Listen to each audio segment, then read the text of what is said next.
August can feel a lot like Christmas and New Year.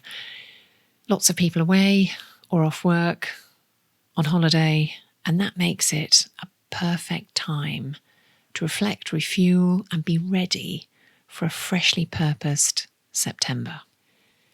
I'm Annie Hood. Hello and welcome to Well Intel Daily. A lighter month of August means more time for conversations with you. If you need a sounding board or some direction on your September forward strategy, you can find me at wellintellect.com or DM me in the socials.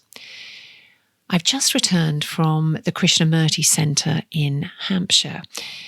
If you don't already know about it or the man himself, I can tell you it's a fascinating experience that, what does it do? It holds up a mirror to you and I. And before I jump in, I'll tell you a little bit more about him. He was born in 1895, a philosopher and prolific figure of his time.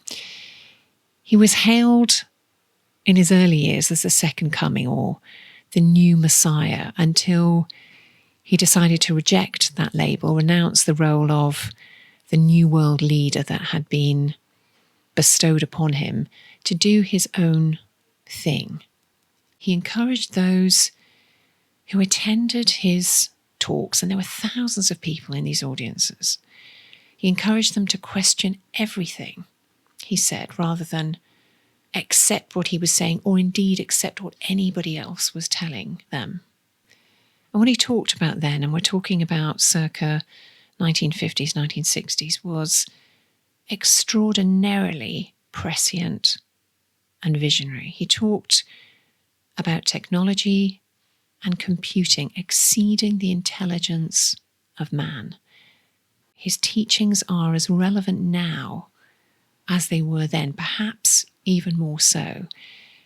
And he shares as early as the 1930s that if our internal consciousness, that is awareness, connection with nature and other sentient beings, if our internal consciousness is not nurtured and expanded intentionally, that you and I will be changed from the outside in, from external influence, whether we like it or not.